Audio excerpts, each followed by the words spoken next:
Hello everyone, welcome to freak education. इस video में हम डिस्कस करेंगे सीआरपीएफ एचसीएम 2023 के मैथ सॉल्यूशन कर रहे हैं। 26 तारीख की शिफ्ट नंबर 3 है, सेट नंबर 12 है। ठीक है, टोटल 24 शिफ्ट हमें डिस्कस करनी है। पीडीएफ के लिए आपको टेलीग्राम चैनल जरूर ज्वाइन करना है, वहाँ पे आपको सारी पीडीएफ मिल जाएंगी।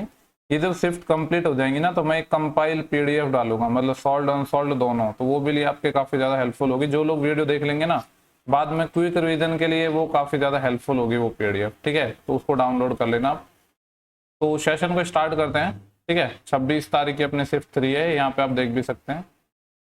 और अगर सेशन पसंद आता है तो लोगों के साथ शेयर जरूर करना। तो देखो, क्वेश्चन वैसे तो अपने सारे इंग्लिश में नहीं है, कुछ क्वेश्चन बाइलिंगुअल भी है और कुछ क्वेश्चन अपने सिर्फ इंग्लिश में है। देखो, जो लोग हिंदी मीडियम से है ना, देखो कमेंट सिर्फ किन लोगों के आएंगे, जिन लोगों की इंग्लिश ना काफी ज्यादा वीक होगी, जिनको रीडिंग में भी थोड़ी प्रॉब्लम होती है और वो मीनिंग नहीं निकाल पाते हैं। तो कहीं ना कहीं मैं आपकी थोड़ी इंग्लिश भी इंप्रूव करवा रहा हूँ, क्योंकि एसएससी में वो काम आएगी। और सारे क्वेश्चन इंग्लिश में नहीं है, ठीक है, कुछ सेलेक्टेड क्वेश्चन है। मैं कोशिश करूंगा कि नेक्स्ट शिफ्ट से ना मैं पूरे की 25 क्वेश्चन आपको हिंदी में भी लाऊं, बाइलिंगुअल लाऊं। क्वेश्चन नंबर पहला है, वैसे मैं भी हिंदी मीडियम से ही हूँ और हिंदी में ही सॉल्व करता हूँ, लेकिन इंग्लिश में भी मजा आता है करने में। ठीक है, आप भी जब करोगे तो आपको थोड़ा इंटरेस्ट जगेगा। बोल रहे हैं कि इलेक्शन हुआ दो लोगों के बीच में, एक को मिला 60% वोट, टोटल वैलिड वोट का, और 10% वोट है वो इनवैलिड हो गए। और हमसे बोल रहा था total number of voters was 8000। ठीक है, टोटल 8000 वोटर थे, तो हमें वैलिड वोट की संख्या निकालनी है तो दूसरे कैंडिडेट को मिले। देखो, चाहो तो आप इसको 100 मान के कर सकते हो, या आप डेटा से भी कर सकते हो, कैसे भी कर सकते हो। मैं पहले क्या मान रहा हूँ, मैं मान रहा हूँ कि टोटल वोट थे ना, वो मैं मान रहा हूँ टोटल वोट अपने कितने थे, 100 थे। 100 क्यों मान रहा हूँ, ठीक है, मतलब जो देखो, वैसे तो जो डाटा है उससे भी आप कैलकुलेशन कर सकते हो, लेकिन 100 मान के भी हम कर सकते हैं। यहाँ पे जो 100 है, इसकी एक्चुअल वैल्यू कितनी है, 8000 है, तो उसको अब यूज हम बाद में करेंगे। तो 100 टोटल वोट थे। अब 100 में से बोला है कि 10% तो इनवैलिड हो गए। ठीक है, 10% तो वैलिड ही नहीं है, इनवैलिड हो गए। तो वैलिड कितने होंगे, 90%। जब 10 वैलिड इनवैलिड हो गए तो 90 क्या होंगे, वैलिड होंगे। इसमें से बोल रहा है 60% एक को मिले हैं। 90 का 60% कितना होता है, आप निकाल देखो। 90 का 60% भी निकालने की जरूरत नहीं है। अगर एक कैंडिडेट को 90 का 60% मिले हैं, तो दूसरे कैंडिडेट को मैं कह सकता हूँ 90 का कितना मिलेगा, 40%। अब 90 का 40% होता कितना है, 90 का 40% होता है 36। तो दूसरे को मिले हैं 36 वोट। ठीक है, तो यहाँ से निकाल लो कि एक की वैल्यू कितनी आएगी। देखो, यहाँ पे 100 की वैल्यू 8000 है, कितना गुना है अपना, ये 2 0 से 2 0 कैंसिल हो जाएंगे, यानी 80 है। ठीक है, अब एक यूनिट की वैल्यू 80 है। हमसे पूछा कि जो सेकंड कैंडिडेट है उसको कितने वोट मिले हैं, तो 36 यूनिट। तो हमें करना है 36 इंटू 80। सॉल्व कर लो, एक जीरो तो आएगा, और 8 6 के 48। ठीक है, वैसे लास्ट में 80 सिर्फ एक ही ऑप्शन में, तो एग्जैक्ट करने की रिक्वायरमेंट नहीं है, कर भी सकते हो, ज्यादा कैलकुलेशन है नहीं। 8 6 के 48, 4 असिल, 8 के 24 और 4 28, 2880 ऑप्शन नंबर पहला हो जाएगा। आप इसमें डेटा का भी यूज कर सकते थे। ठीक है, आखिरकार लास्ट में करना तो डाटा का यूज है, क्योंकि हमसे वोट पूछे हैं। परसेंटेज वगैरह पूछता तो नहीं जरूरत पड़ती। क्वेश्चन नंबर 2 है, बोल रहा है कि इस सम ऑफ रुपए this amount is this in 4 year at rate of simple interest. ठीक है, 13,500 रुपए कोई प्रिंसिपल है जो 15,500 हो जाता है 4 साल में। तो पूछ रहा है कि रेट क्या है। देखो, 13,500 से 15,500 हो गया तो कितना बढ़ गया, 2,000 रुपए क्या हो गया, ब्याज हो गया। 2,000 रुपए ऐसा ही हो गया, कितने ईयर में, 4 ईयर में। अगर मैं निकालू कि 1 ईयर में कितना होगा, तो वहां से रेट निकल जाएगी ना। देखो, अगर 4 ईयर में 2,000 है, तो एक ईयर में कितना होगा, 500 रुपए। 500 रुपए ब्याज कितने पर है, जो ओरिजिनल प्रिंसिपल है, यानी 13,500 पर। और अगर परसेंटेज निकालनी है तो 100 से मल्टीप्लाई कर दो, सॉल्व कर लेते हैं। तो यहाँ से देखो, ये 2 0 से ये 2 0 कैंसिल हो जाएंगे। ठीक है, और अपना ये 5 से चले जाएगा 27 टाइम, और ये 5 से चले जाएगा अपना कितने टाइम, 100 टाइम। तो 27/100, 27 के 81 होते हैं, यानी 3 समथिंग आंसर आएगा। एक ही नहीं, सॉरी, एक नहीं, 2 ऑप्शन है 3 समथिंग। तो 27 के 81, फिर कितना बचेंगे, 19। तो 3 19/27, ऑप्शन नंबर अपना डी हो जाएगा। आसान क्वेश्चन थे दोनों। इसके बाद नेक्स्ट क्वेश्चन नंबर 3 है, बोल रहा है कि एबीसी है, एक पार्टनरशिप में इंटर करते हैं, और इनका जो रेशियो है वो इस तरीके से है, 1/2, 1/3, 1/4। इसको पहले हम थोड़ा सिंपल फॉर्म में बदलते हैं। तो इनके एलसीएम से मल्टीप्लाई कर देंगे, 4 और 3 का एलसीएम, 4 3 2 का कितना आ जाएगा, 12। तो 12/2 6, 12/3 4, और 12/4 ये आ जाएगा 3। तो 6 4 3 के इनमें रेशियो में इन्होंने पैसा लगाया। देन बोला है after 2 month A increase is shared by 50%। देखो, ये 6 4 3 है ना, इसको थोड़ा मैं गैप में लिखता हूँ। इसने 6 लगाया, इसने 4 और इसने 3। 6 यूनिट पैसा लगा 2 महीने तक। फिर क्या हुआ, इसने अपना ए ने अपना शेयर 50% बढ़ा दिया। 6 का 50% होता है 3 यूनिट, यानी पहले 6 था, अब 3 बढ़ा दिया तो 9 हो गया। और total profit at the end of year, यानी 1 साल की बात हो रही है तो फिर ये 10 महीने और चलेगा। और इनके बारे में कुछ बोला ही नहीं है तो इसका भी 12 महीने चलेगा, इसका भी 12 महीने चलेगा। ठीक है, ये 6 दूनी 12 हो जाएगा और 9 ढाई 90, 90 और 12 कितना हो जाएगा 102। और यहाँ पे है 12 चौके 48 और यहाँ पे 12 तिया 36। इसको सॉल्व कर लेते हैं तो ये किससे कट जाएगा, देखो 6 से कट जाएगा। वैसे 6 6 36, 6 8 48 और 6 एकम 6, बचेंगे कितने 4, 6 7 42, 17 8 6 के रेशियो में आ गया। बोल रहा है कि साल के अंत में टोटल 74,400 का प्रॉफिट हुआ है, तो ए का प्रॉफिट कितना है या ए का हिस्सा कितना है ये हमें फाइंड करना है। टोटल प्रॉफिट है कितने का, 17 और 8 25, 25 और 6 31 यूनिट। 31 यूनिट की वैल्यू सवाल में है 74400। 31 से काटेंगे तो 31 दूनी 62, कितने बचेंगे फिर 62 72, 122 सॉरी 12 बचेंगे, फिर 4 उतार लिया, 31 चौक 124 होते हैं 00, यानी 1 यूनिट की वैल्यू 2400 आ गई। हमसे ए का शेयर पूछा है तो ए का शेयर कितना है 2400 × 17 कर दो तो 00 तो आएंगे ही। ठीक है, और क्या आ जाएगा अपना ये 17 चौके 68 और देन इसके बाद वैसे 800 ना लास्ट में यही ऑप्शन आ रहा है तो एग्जैक्ट कैलकुलेशन करने की जरूरत है नहीं। 68 आया था वैसे 6 असिल, 17 दूनी 34, 34 और कितना आया था 6 असिल, यानी 40 हो जाएगा। लेकिन जरूरत नहीं थी क्योंकि देखो लास्ट के ना अगर सिंगल यूनिट डिजिट से काम नहीं चले तो डबल, डबल से नहीं चले तो ट्रिपल। ठीक है, आप करके देख सकते हो या नॉर्मल कर भी सकते हो कैलकुलेशन, क्योंकि ज्यादा कुछ उसमें बचा नहीं था।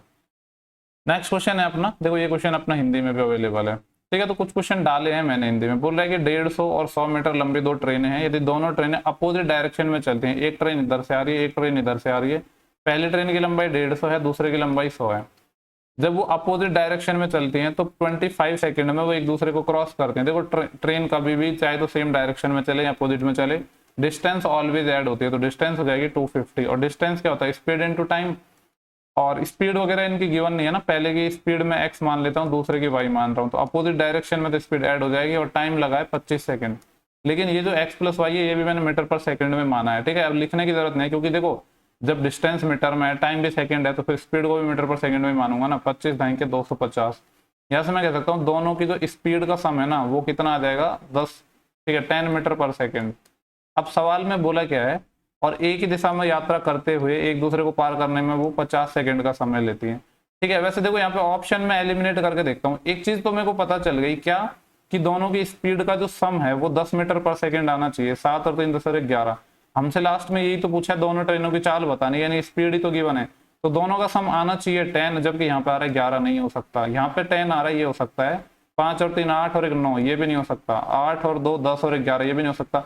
देखो जरूरत नहीं पड़ी ना आपको सेकंड कंडीशन यूज करने की, क्योंकि बाई ऑप्शन ही हो गया यहाँ। इसके बाद चाहो तो आप एग्जैक्ट कर सकते हो, क्योंकि जब अपोजिट डायरेक्शन में दे रखी है तो वहां से एक x - y में इक्वेशन बनेगी, लेकिन रिक्वायरमेंट ही नहीं थी, तो इसलिए मैं बोलता हूँ कि ऑप्शंस का यूज करना भी आप सीखो। ठीक है, 4 ही था ना ये क्वेश्चन नंबर 4। हाँ, अभी ये क्वेश्चन नंबर 5 बोला है ए और बी अकेले किसी काम को 6 और 20 दिनों में कर सकते हैं। ये ए हो गया, बी हो गया, 6 दिन में 20 दिन में, एलसीएम कितना आ जाएगा 60, तो ये हो जाएगा 6 दाई के 60 और 20 के 60। In how many days will the work will be completed if the both work on alternate days starting with B. तो बोल रहा है कि बी से काम स्टार्ट करते हैं और अल्टरनेट डेज में काम करें एकांतर दिनों में, तो काम कितने दिन में खत्म होगा। तो पहले दिन कौन करेगा, बी काम करेगा, बोला है कि बी काम करेगा तो बी करता है 3 काम।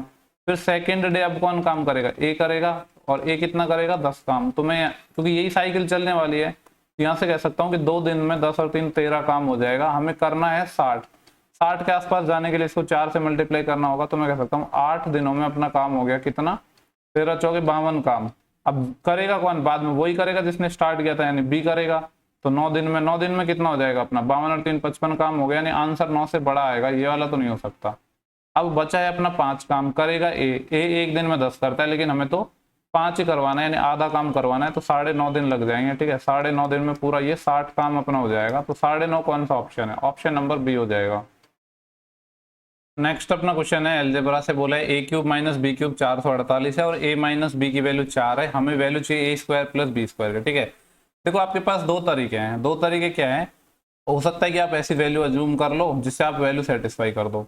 देखो हमें a³ - b³ ना 448 जाना है। ठीक है, मैं जस्ट ट्राई कर रहा हूँ, हो सकता है बन जाए। जैसे 8 का क्यूब करता हूँ तो क्या आता है 512 आता है, क्योंकि 7 का क्यूब तो कम रह जाएगा, 8 का क्यूब 512, 512 में से क्या घटाना पड़ेगा कि अपना 448 आ जाए, तो 52 और 12 सॉरी 64। बिल्कुल देखो वैल्यू सेटिस्फाई होगी, 8 और क्या सेटिस्फाई होगा 4, देखो यहाँ पे 8 माइनस 4 करूंगा तो 4 आएगा, और यहाँ पे 8 का क्यूब माइनस 4 का क्यूब, ये भी कितना आ रहा है 448 आ रहा है। अब ऐसा नहीं है कि ये वैल्यू मैंने यहाँ पे पहले ही रट के आया हूँ, आप खुद देखो ना, आपको 448 चाहिए तो 7 के क्यूब से तो बड़ी वैल्यू लेनी पड़ेगी, तो 8 ही ट्राई करनी पड़ेगी, ठीक है। तो यहाँ पे वैल्यू रख दो, 8 का स्क्वायर 64 प्लस 4 का स्क्वायर 16, 64 और 6 70 और 10 80, ये आ जाएगा। ऐसे भी नहीं करना है तो ए क्यूब माइनस बी क्यूब का फॉर्मूला लगाओ तो वहां से भी आ जाएगा, ठीक है। पर ये ज्यादा आसान तरीका था, तो हिट एंड ट्रायल से भी बनते हैं क्वेश्चन। सवाल में बोला है कि ए है बी को 500 रुपए की कीमत वाली वस्तु को 30% के प्रॉफिट पर बेचता है, फिर बी सी को बेचता है, और लास्ट में हमसे पैसा ही पूछा है, तो जो वैल्यू है ना उन्हीं से कर लेता हूँ। देखो ए है बी को 500 की कीमत वाली वस्तु को 30% के लाभ पर बेचता है, तो ए को तो ये 500 रुपए की पड़ी थी, लेकिन इसने बी को बेच दिया और 30% के प्रॉफिट पर। 500 का 30% कितना हो जाएगा, 10%, 50, 30%, 150 हो जाएगा, यानी 650 में बेच दिया बी को। अब क्या किया है, बी सी को बेचता है और ए को किए गए भुगतान का 10% लाभ कमाता है, ठीक है। ए को जितना इसने पैसा भुगतान किया है, देखो बी ने ए को कितना पैसा भुगतान किया, 650, 650 का 10%, यानी यही बात बोल रहा है कि इसने इसको 10% प्रॉफिट पर बेच दिया है। तो 10% कितना होता है 65, तो ये कितना हो जाएगा 700 और 15, 715 हो गया, ये सी को बेच दिया इतने में। अब बोल रहा है कि तो सी बी को कितना भुगतान करता है, यही पूछा है कि सी ने कितना पैसा दिया, तो 715 रुपए दिया। इसको रेशो से भी बना सकते हो, आपको पता है सक्सेस भी लगा सकते हो इसमें, पर आसान डाटा था तो मैंने ऐसे ही बता दिया। देखो नेक्स्ट सवाल है अपना, यहाँ पे बोल रहा है क्वेश्चन नंबर 8, बोल रहा है कि ये गामा है ऐसे, ठीक है, गामा इस तरह का साइन होता है, गामा या फिर अपना ये वाई है, जो भी है, ठीक है, उससे फर्क नहीं पड़ता। यहाँ पे बोल रहा है कि ये गामा है, एक सबसे बड़ा नंबर है, is the greatest number which divide by 43, 63, 87, so to leave the same remainder in each case, ठीक है। गामा वो सबसे बड़ा नंबर है जिसको जब डिवाइड किया जाता है इन नंबर से तो हर केस में सेम रिमाइंडर आता है।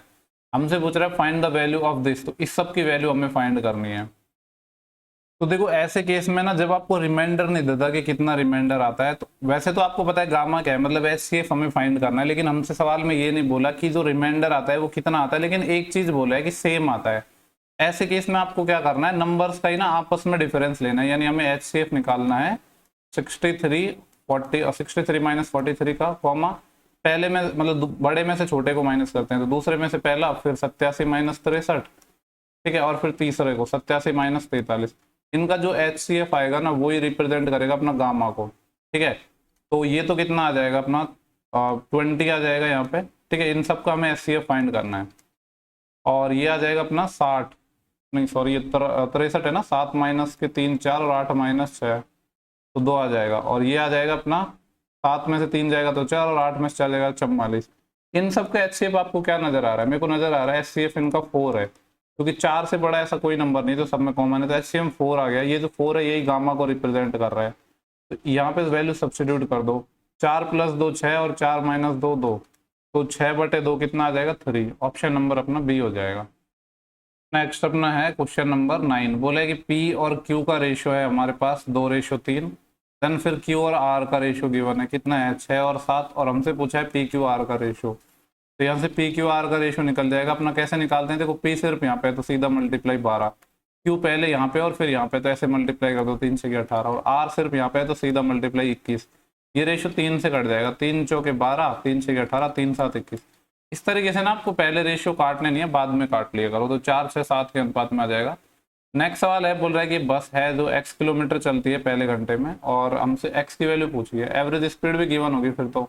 यहाँ पे है the average speed of the bus is 75, average speed है 75। एवरेज स्पीड क्या होता है, total distance upon total time taken. तो यहाँ पे बोल रहा है कि जो बस है वो x किलोमीटर चलती है पहले घंटे में, ठीक है, तो x किलोमीटर चल रही, और कितने की बात कर रहा है 1 घंटे की।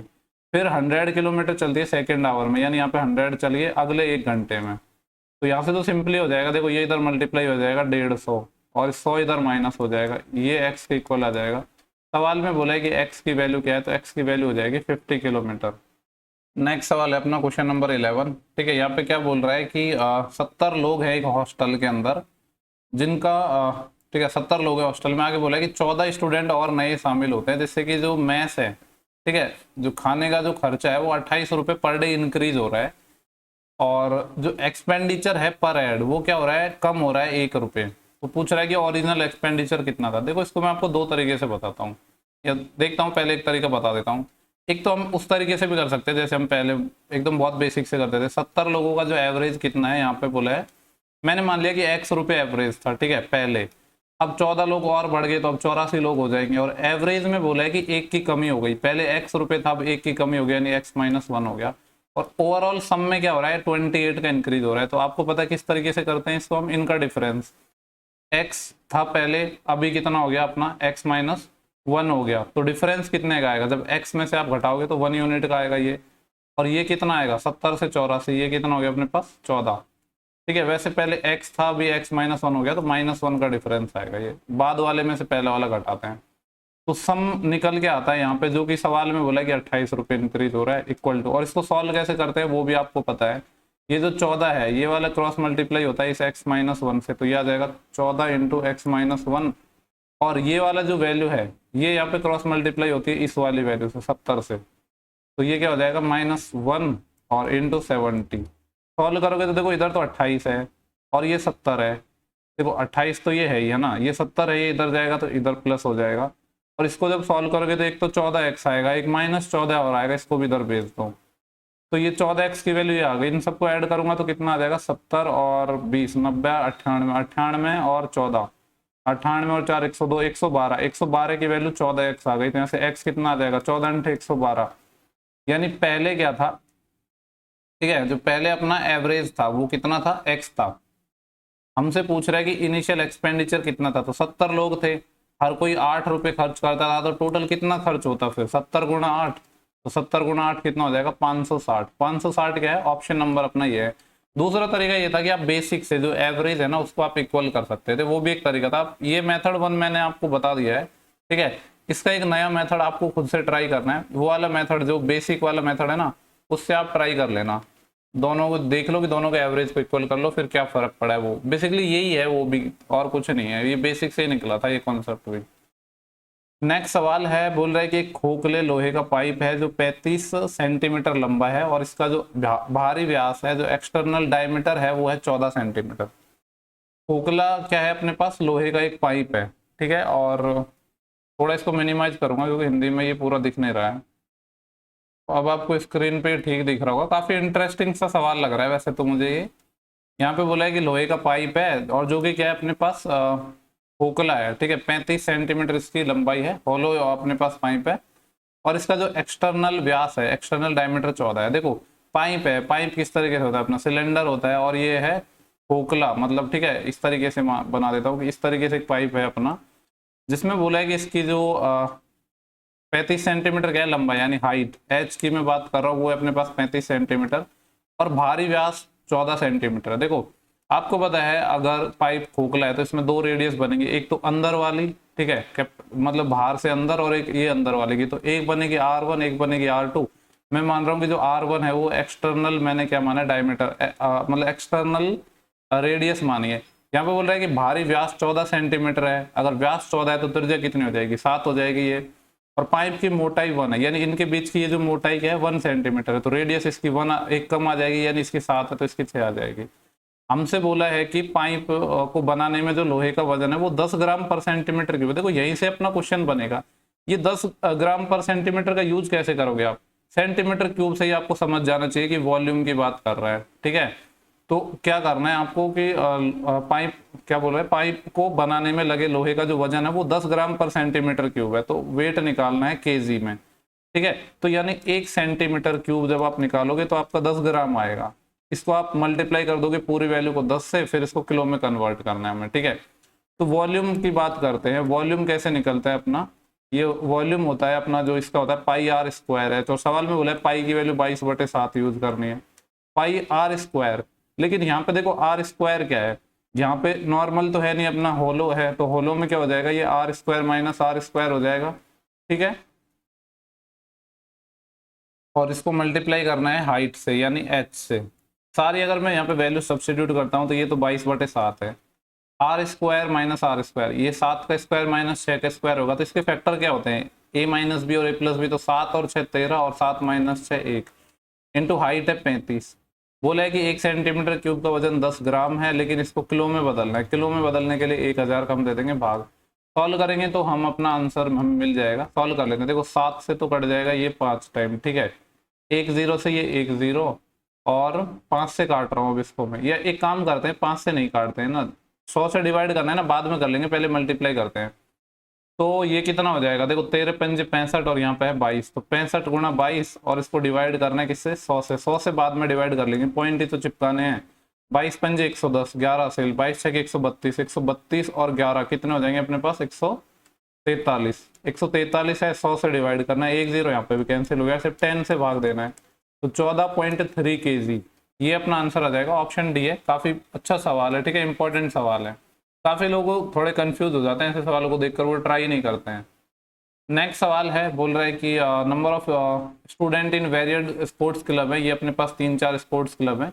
यहाँ पे डाटा वैसे काफी ब्लर है, लेकिन मैं आपको बता दूंगा क्या क्या डाटा है। हमसे पूछा गया है सवाल में, वो देखते हैं।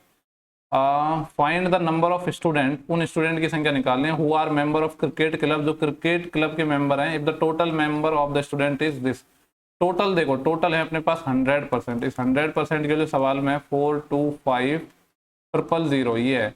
और क्रिकेट वालों का पूछा है, ये अपना क्रिकेट का है और ये लिखा है 15%। यहाँ पे अगर आपको दिख रहा है, तो नहीं दिख रहा है तो मैं बता रहा हूँ कि 15% लिखा है, पीडीएफ से देख लेना। तो यहाँ से 1% की वैल्यू ये 00 कट जाएंगे, तो हमें चाहिए 15% की वैल्यू, तो 4250 का क्या कर देंगे, 15 से मल्टीप्लाई। एक जीरो तो आएगा, 15 5 75, यानी लास्ट में 50 आएगा, एक ऑप्शन हट गया। 7 असिल 15 दूनी 30 और 7 37, 750 आएगा, एक ऑप्शन और हट गया। 3 असिल और 15 चौके 60, 60 और 3 कितने हो जाएंगे, 63, 63 750 है, ऑप्शन नंबर सी हो जाएगा। नेक्स्ट सवाल देखते हैं, क्वेश्चन नंबर 14 है। सवाल में हमसे बोला गया है कि average of 20 40 alpha 100 is 55, then the value of 2 alpha. देखो किस किस का एवरेज है, एवरेज क्या होता है, सम अपॉन नंबर, तो 20 40 अल्फा और 100 का एवरेज क्या है, 55 है, एवरेज 55 है। या फिर सम निकाल लो, सम को एवरेज के इक्वल कर दो, एक ही बात है। एवरेज इक्वल टू क्या होता है, सम अपॉन नंबर, सम कितना हो जाएगा इन सब का। तो यहाँ पे देखो 20 और 40 60, 60 और 100 160, 160 और प्लस अल्फा हो रहा है, कितने नंबर हो गए ये, 1 2 3 4, 4 नंबर हो गए। 4 से इधर मल्टीप्लाई करूंगा तो 220 आएगा और 160 को इधर माइनस करना है, ये अल्फा की वैल्यू आ जाएगी। तो ये कितना आएगा, जब इसको सॉल्व करेंगे तो 60 आएगा, लेकिन हमसे पूछा है 2 अल्फा, तो 2 से और मल्टीप्लाई कर देंगे, तो 60 दूनी कितना हो जाएगा, 120। नेक्स्ट सवाल है क्वेश्चन नंबर 15, बोल रहे कि what is a single equivalent discount of 20 10 and 30। इन सब का हमसे वो पूछ रहा है कि सिंगल इक्विवेलेंट डिस्काउंट क्या है। एक तो तरीका है कि आप जो 3 वाला फॉर्मूला है वो लगाओ, लेकिन वो मत लगाओ, परसेंटेज अच्छी है तो आप सक्सेसिव लगाओ। 10% क्या होता है, 1/10, 10 से 9। 20% होता है 1/5, तो 5 से 4। 30% होता है 3/10, यानी 10 पे 3 कम, 10 से 7। कितना आ जाएगा, ये कुछ कट रहा है तो काट लो। यहाँ पे देखो 2 दूनी 4 और 2 पंजे 10, और नहीं कट रहा ना, 5 5 25, 25 गुणा 10 250, और ये हो जाएगा 7 नाम 63, 63 दूनी 126। देखो 250 के सामान को आप 126 में ला रहे हो। अब इसमें कैलकुलेशन करने के बहुत सारे तरीके हैं, लेकिन 250 को देख के ना मेरे दिमाग की थोड़ी सी बत्ती जली। मैंने क्या किया, इसको 4 से मल्टीप्लाई कर दिया, तो ये 1000 बन जाएगा। 1000 मैंने इसलिए बनाया क्योंकि 1000 को 100 बनाना काफी आसान है। इसका भी 4 से मल्टीप्लाई किया तो ये कितना हो जाएगा, 400, तो 1 और 26 चौके 104, यानी ये 504 बन जाएगा। अब हमें 100 बनाना है तो 100 से डिवाइड कर दो, मतलब 10 से डिवाइड कर दो, तो इधर तो 100 आ जाएगा, इधर 50.4 आ जाएगा। 100 के सामान को 50.4 में बेच रहे हो, कितने का डिस्काउंट है, 0.6 जोड़ोगे तो 51 और फिर 49 और, यानी 49.6%। ठीक है, कैलकुलेशन जैसे आपको अच्छी लगे वैसे कर सकते हो, लेकिन 250 देख के मुझे लगा कि इसको 1000 बनाया जा सकता है और 1000 को 100 बनाया जा सकता है। देखो अपना जो नेक्स्ट सवाल है ना, क्वेश्चन नंबर 16, ऐसा सेम सवाल पहले भी आया था, ठीक है। तो ये अपना इंपॉर्टेंट सवाल तो है, उस टाइम मैंने आपको बहुत डिटेल में समझाया था, अभी भी समझाऊंगा। यहाँ पे बोल रहा है कि the height of a cone is 90 centimetre. एक कॉन है अपने पास, एक शंकु है, ठीक है। तो शंकु इस तरह का होता है, अपना जो सॉफ्टी होती है, जो कुल्फी आइसक्रीम खाते हैं हम, ये 90 सेंटीमीटर इसकी कंप्लीट हाइट हो गई। सवाल में बोला है कि एक स्मॉल कॉन कट किया जाता है from at the top of by plane by parallel to the base. इसके बेस या आधार के समांतर ऊपर से हम एक और कॉन प्राप्त कर रहे हैं, ठीक है। ये मान लो यहाँ पे कट लगा दी हमने, तो यहाँ पे एक नया कॉन आ जाएगा हमारे पास। और बोल रहा है कि जो इसके बेस के पैरेलल है, if its volume be 1/729 of the volume of the given cone. इसका जो वॉल्यूम है, यानी बोल रहा है कि जो छोटे अपने पास कॉन है, जो छोटा कॉन बना है, इसका वॉल्यूम बराबर है 1/729 ऑफ किसके, ऑफ द गिवन कौन, यानी बड़े वाले के, कंप्लीट के, ठीक है, बड़ा मतलब कंप्लीट के। और हमसे पूछा गया है what height above the base is the section made, तो आधार से कितनी ऊंचाई पर खंड बनाया गया है वो हमसे पूछा है, ठीक है। बेस से कितनी ऊंचाई पर बनाया गया है, यानी ये वाली हाइट हमें फाइंड करनी है। तो सॉल्व करते हैं इसको। देखो सबसे पहले तो मैं बात करता हूँ, यहाँ पे अपनी सिमिलरिटी लगेगी। ये वाला छुटकू ट्राइंगल और ये कंप्लीट ट्राइंगल अपने पास सिमिलर होते हैं। क्यों होते हैं? क्योंकि ये 90 डिग्री है, परपेंडिकुलर है, ये भी 90 है।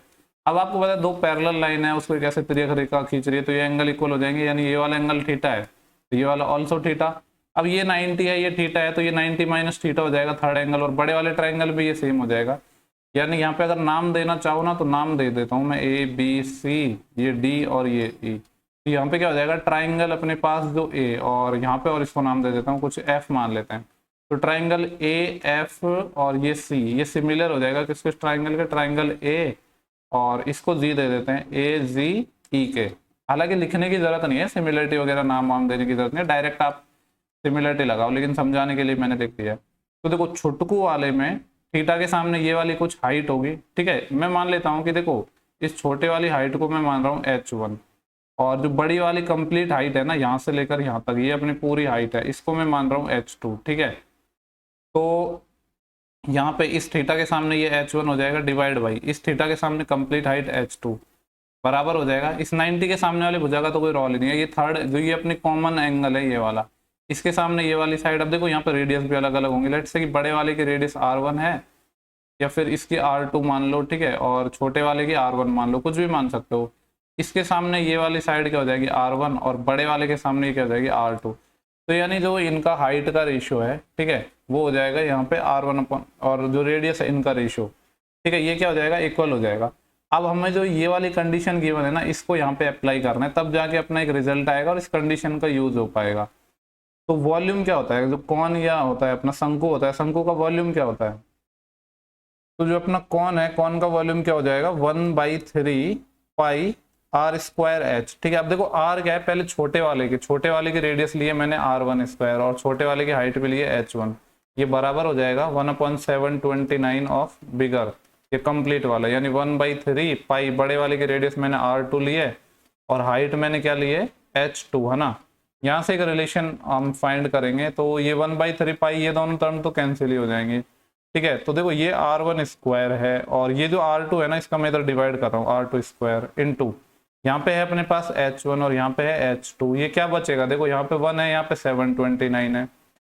ये वाली जो कंडीशन की अगर मैं बात करूँ तो यहाँ पे h1/h2 किसके बराबर है, r1/r2 के। तो अगर h1/h2 की जगह जब आप r1/r2 रखोगे तो ये r1 का क्यूब हो जाएगा, इधर भी r2 का क्यूब हो जाएगा, और फिर उसका क्यूब रूट लोगे तो r1 और r2 का रेशियो आ जाएगा, ठीक है। वो कितना आएगा अपने पास, इसका क्यूब ले लो, एक क्यूब रूट मतलब एक का तो एक ही हो जाएगा, और 729 से किसका क्यूब रूट होता है, 8 का 512 होता है, 9 का होता है 729, यानी ये हो जाएगा 9 का। तो देखो r1/r2 का रेशियो कितना आ गया, 1:9, यहाँ पे रख दो, ये 1 है और ये 9 है, ठीक है। तो ये तो देखो ये जो h2 किसको रिप्रेजेंट कर रहा है, ये 9 यूनिट को। h2 मैंने क्या मानी थी, कंप्लीट हाइट, यानी इस 9 यूनिट की वैल्यू कितनी है, 90 सेंटीमीटर है। तो मैं कह सकता हूँ कितना गुना है, 10 गुना है, तो एक यूनिट की वैल्यू 10 सेंटीमीटर आ जाएगी। सवाल में बोला है कि बेस से कितने ऊपर कट लगाइए, टोटल हमारे पास जो हाइट है वो 90 आई है, और जिसमें से ये जो कट लगी है ये 10 सेंटीमीटर पे लगी है, तो ये जो इतनी बची ये कितनी हो जाएगी अपने पास, 80 centimetre. 80 centimetre option number C हो जाएगा, ठीक है। बढ़िया सवाल था, ऐसा सेम सवाल हम कर भी चुके हैं। तो सवाल रिपीट होते हैं, कॉन्सेप्ट रिपीट होते हैं सेम डिफरेंट वैल्यूज के साथ, ठीक है। यही चीज मैं बोलता रहता हूँ, सवाल कम रिपीट होते हैं लेकिन कॉन्सेप्ट रिपीट होते हैं। देखो नेक्स्ट सवाल है अपना क्वेश्चन नंबर 17, बोल रहा है कि एक बोट है, नाव है, वो अप स्ट्रीम में 5 घंटे 45 मिनट लेती है और किसी निश्चित दूरी को तय करने में, जबकि जो डाउन स्ट्रीम में 5 घंटे लेती है सेम डिस्टेंस को कवर करने में। तो हमसे रेशियो पूछा गया है speed of the boat and stream of speed, boat और स्ट्रीम की स्पीड का रेशियो हमसे पूछा गया है, ठीक है। तो देखो सबसे पहले मैं बात करूं तो स्पीड क्या होता है, डिस्टेंस अपॉन टाइम। दोनों ही केस में डिस्टेंस तो सेम ही जा रहे हैं, चाहे तो अप स्ट्रीम हो गया डाउन स्ट्रीम हो गया, तो कांस्टेंट हो जाएगी। स्पीड और टाइम एक दूसरे के रिवर्स हो जाएंगे। मैं टाइम का रेशियो निकाल रहा हूँ, बोल रहा है कि अप स्ट्रीम में 5 घंटे 45 मिनट लगते हैं। 5 घंटे 45 मिनट को लिख सकता हूँ 45/7 यानी 3/4, 5 चौके 20 और 3 23/4 हो गया ये अप स्ट्रीम में, ठीक है।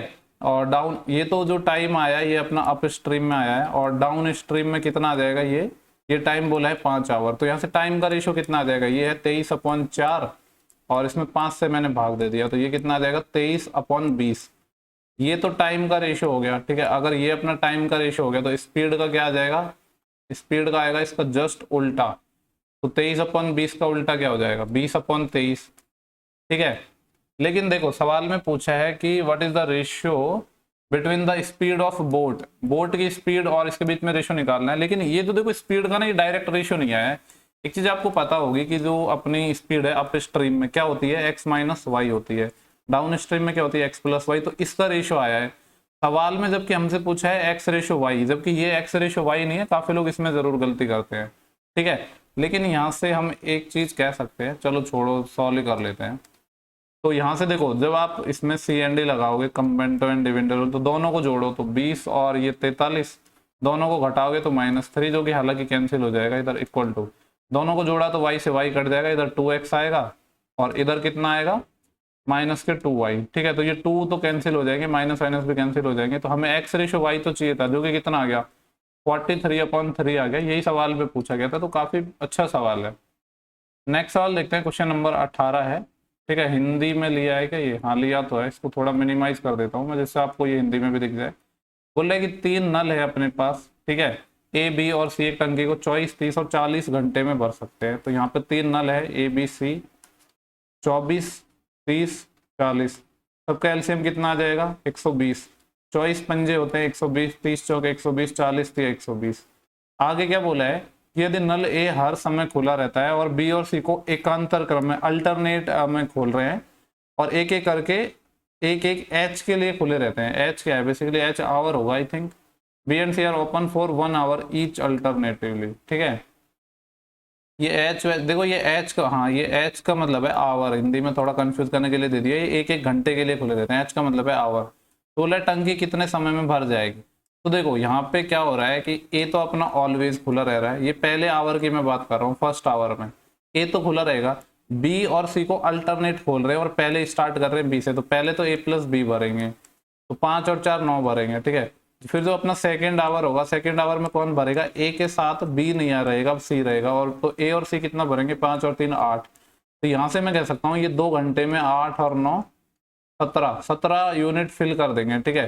फिल कितना करना है 120 के आसपास जाने के लिए क्या करना पड़ेगा, इसका 7 गुना, तो इसका 7 गुना, यानी 14 घंटे में हमने फिल कर दिया, 17 से 119, यानी आंसर आएगा 14 और समथिंग। ये वाला ऑप्शन नहीं है, ये वाला ऑप्शन नहीं है, और ये जो मैंने एक ऑप्शन यहाँ पे छुपा हुआ है ये क्या था 20 सही 7/49, तो वो भी नहीं होगा, तो फिर एक ही ऑप्शन होगा। वैसे निकाल सकते हो, आगे दोबारा भरेंगे ए और बी, हमें सिर्फ 1 यूनिट भरवाना है, जबकि ये एक दिन 1 घंटे में 9 भरते हैं, तो एक भरने में कितना ले जाएंगे ये 1/9 आवर, और ये कंप्लीट अपनी फिल हो जाएगी 120 यूनिट, तो ऑप्शन अपना बी आ जाएगा, ठीक है। नेक्स्ट सवाल देखते हैं, सिंप्लीफिकेशन का सवाल है, इसको सॉल्व करना है। देखो इसका अगर पॉइंट हटाओगे तो 121/100 आएंगे, 121 का 11 हो जाएगा, 100 का 10 हो जाएगा, फिर एक पॉइंट और आ जाएगा, यानी ये क्या है अपना 1.1 है, ठीक है।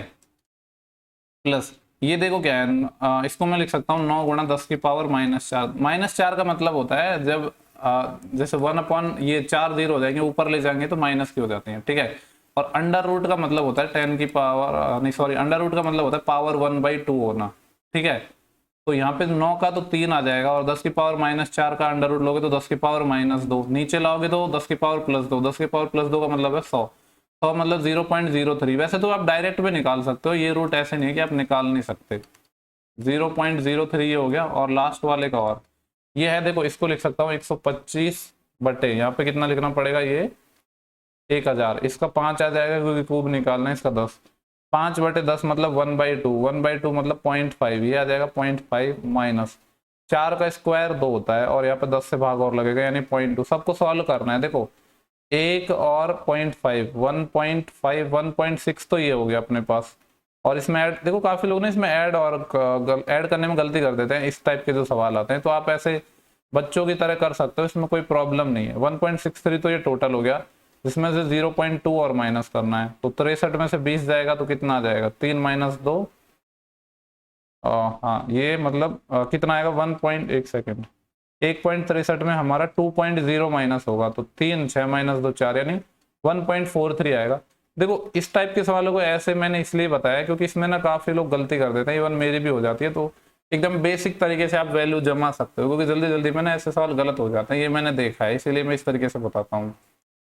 नेक्स्ट सवाल है the present age of A and B in ratio 3:8। A की वर्तमान, ए और बी की वर्तमान आयु 3:8 के अनुपात में है। 6 साल बाद ये रेशियो हो जाता है 9:19। अभी 3:8 में है, 6 साल बाद 9:19 में होगा। क्रॉस प्रोडक्ट मेथड लगाएंगे, कितने ईयर की बात हो रही है? 6 साल की। 6 19 57 और 9 8 72। 72 माइनस 57 कितना आएगा? ये 15 यूनिट है ना। 15 की वैल्यू आएगी कितना? 19 गुणा 6। देखो एक तो आएगा 19 गुणा 6 और माइनस एक क्या आ जाएगा अपना 9 गुणा 6। तो 6 तो यहाँ पे कॉमन ही आ जाएगा और 19 माइनस के 9 10, यानी 60 आ जाएगा। ये 15 यूनिट की वैल्यू 60 है, 1 यूनिट की वैल्यू 4 हो जाएगी। ए की प्रेजेंट एज बतानी है महीनों में। ए पहला वाला था, बी दूसरा वाला था। 3 चौके 12, 12 तो क्या है? ईयर है, लेकिन हमें पूछ रहा है मंथ, तो मंथ कितने हो जाएंगे? 144 मंथ, क्योंकि एक साल में 12 महीने होते हैं, 12 साल में 144 मंथ हो जाएंगे। ठीक है, ऐसे सवालों को हमेशा क्रॉस प्रोडक्ट मेथड से करना चाहिए। नेक्स्ट सवाल क्या है? The income of a person is this and expenditure is this. आगे बोला इनकम इंक्रीज हो गई 20% और एक्सपेंडिचर 10%, तो ओवरऑल परसेंटेज चेंज क्या है? देखो ऐसे सवाल जब भी आए ना, आपको पता है इनकम क्या होता है, एक्सपेंडिचर प्लस सेविंग ये होता है। तो जब डाटा ना पूछे ना और परसेंटेज में चीजें पूछे, तो आप ना डेटा को थोड़ा आसान बना लो यहाँ, क्योंकि आंसर परसेंटेज में तो है नहीं, ये जो वैल्यूज है डाटा अपना वो वैल्यूज में गिवन है। तो इनकम है यहाँ पे, ये इसको क्या मैं सॉल्व कर सकता हूँ? थोड़ा ये 3 0 हटा सकता हूँ, इसकी और भी कर सकता हूँ क्या? बिल्कुल कर सकता हूँ। 5 से इसको काट सकता हूँ 10 टाइम, 5 से इसको काट सकता हूँ 7 टाइम। तो अब अपने पास क्या हो गया? इनकम 10 है जिसमें से एक्सपेंडिचर 7 है, तो सेविंग 3, तो बन गया ना थोड़ा आसान। आगे क्या बोला है कि इनकम इंक्रीज होगी 20%। देखो 10 का 20%, 10 का जो 20% 1/5 यानी 2 इंक्रीज हो गई, और एक्सपेंडिचर है वो भी 10% इंक्रीज हो गया। 7 का 10% कितना होता है? 0.7 इंक्रीज हो गया। टोटल इनकम 2 बढ़ी है जिसमें से एक्सपेंडिचर 0.7 बढ़ा है, तो सेविंग में इंक्रीज हुआ है 1.3 का। सवाल में हमसे पूछा क्या है? सवाल में पूछा है कि परसेंटेज चेंज बताना है सेविंग में। 3 से 1.3 हो गई, कितना बड़ा अपना ये, मतलब सॉरी इंक्रीज तो 1.3 का हुआ है। ये सिर्फ मैंने जो वैल्यू लिखी है ना इंक्रीज वाली लिखी है, टोटल भी लिख सकता था, लेकिन टोटल की जरूरत ना होना तो मत लिखा करो। 1.3 इंक्रीज हुआ है किस पर? 3 पर। परसेंटेज के लिए 100 से मल्टीप्लाई, 1 पॉइंट तो इसका 0 हटा, मतलब 1 0 इसके पॉइंट हटाने के काम आ जाएगा, तो ये बचेगा 130/3। तो ये कितना आ जाएगा? 3 चौके 12, फिर बचेंगे अपने पास 1 10 3 3 9 और फिर 1, तो 43 1/3% है, यानी ऑप्शन नंबर बी हो जाएगा। देखो क्वेश्चन नंबर 22 है, बोला है कि the price of bike is 1,50,000। Price increase हो जाती है 30% कुछ टाइम के बाद, तो पूछ रहा है कि प्राइस बतानी है, price of the bike after 30% increase. तो 30% इंक्रीज होने के बाद प्राइस कितनी हो गई? इसका 30% होगा कितना? 15 या 45, कितना हो जाएगा? 45,000 हो जाएगा। हमसे उसके बाद प्राइस पूछा है, 1,50,000 में 45,000 जोड़ोगे तो 1,95,000 आ जाएंगे। एक तो एकदम बेसिक सा क्वेश्चन था। देखो नेक्स्ट अपना सवाल है, ये DI का है। यहाँ पे 3 कंपनी है अपने पास ABC, और ये अलग अलग ईयर दे रखी है 5 साल। हमसे पूछ रहा है कि for which of the following year, कौन सी ईयर में the percentage rise of the production in the previous year is the maximum of company A. बोला कि पिछले साल की तुलना में किस कंपनी के प्रोडक्शन में मैक्सिमम चेंज हुआ है। देखो वैसे तो ना अपना एक ही ऑप्शन आना चाहिए था, लेकिन यहाँ पे 2 ऑप्शन आने का पता है रीजन क्या है? क्योंकि सेम परसेंटेज चेंज हुआ है, वरना मैक्सिमम में 2 कैसे आ जाते? नहीं आते। ठीक है, अब यहाँ पे देखो ए वाली कंपनी की बात कर रहे हैं, ब्लू कलर। यहाँ पे 20 था, 20 से 30 हो गया, 20 से 30 हो गया, 10 बढ़ा, 10 बढ़ा कितने पे? 20 पे। कितना इंक्रीज हुआ? 50% का। यहाँ पे देखो ये अपना 30 था, 30 से कितना हो गया? 50 हो गया, कितना बढ़ गया? 20 बढ़ गया, कितने पर? 30 पर, यानी 2/3। 2/3 होता है 66 से 2/3%। ठीक है, यानी मैं कह सकता हूँ मैक्सिमम इंक्रीज 97 में तो नहीं हुआ है, क्योंकि 98 में 66 से 2/3% हुआ, तो 97 वाले ऑप्शन खत्म हो जाएंगे। ये वाला नहीं हो सकता है, और ये वाला भी नहीं हो सकता है, और मजे की बात ये वाला भी नहीं हो सकता। एक ही ऑप्शन रहा, और ये चीज में मैं आपको वेरीफाई कर देता हूँ जो मैं बोल रहा हूँ कि 2 इसलिए आए ईयर क्योंकि सेम अपना इंक्रीज हुआ है। यहाँ पे तो डिक्रीज हुआ है, ये तो वैसे ही हट जाता है, 99 वाला तो वैसे ही हट जाता।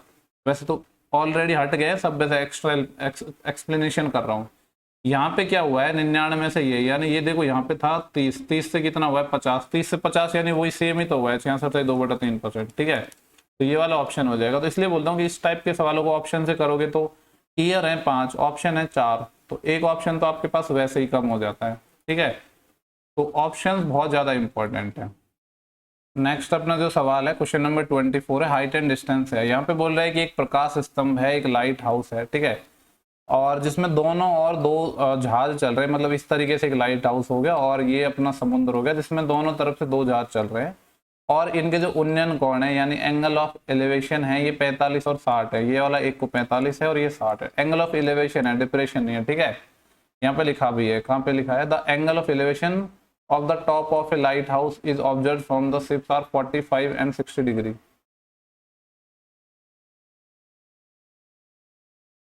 तो यहाँ पे देखो 45 के केस में क्या होता है, ये 1 होता है और ये भी 1 होता है, ठीक है, यानी ये 1 1 में होना चाहिए था। और 60 के केस में ये √3 होता है, 1 होता है। देखो हाइट तो सेम होनी चाहिए यार, इसको √3 से मल्टीप्लाई करना पड़ेगा, इसको भी √3 से मल्टीप्लाई करना पड़ेगा।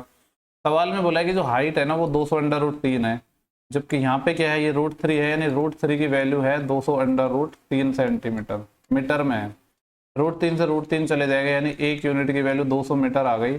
हमसे पूछा है दोनों शिप्स के बीच की डिस्टेंस बतानी है, यानी ये वाली कंप्लीट दूरी हमें बतानी है, यानी √3 + 1 की वैल्यू बतानी है। देखो √3 होता है 1.732, ठीक है, इसमें 1 और जोड़ूंगा तो कितना हो जाएगा, 2.732 लिख दूँ डायरेक्ट, ठीक है, डायरेक्ट लिख रहा हूँ, ये आ जाएगा 2.732। इसको 200 से मल्टीप्लाई करना है, इसके जो 2 जीरो हैं इसके पॉइंट हटाने के काम आ जाएंगे और यहाँ पे आ जाएगा 273.2, इसका 2 गुना। एग्जैक्ट निकाल रहा हूँ मैं ये, क्योंकि √3 की वैल्यू यही होती है। वैसे तो 2 डिजिट तक भी ले सकते थे, 2 दूनी 4, 2 3 6, 2 से 14, 1 असेल, 2 दूनी 4 और 1, एग्जैक्ट आएगी 546.4, लेकिन नियरेस्ट है अपना 546। देखो लास्ट सवाल है शिफ्ट का अपना, ये बोल रहा है कि ए और बी जब अलग अलग काम करते हैं तो ए x दिन में किसी काम को करता है और बी 60 दिन में करता है।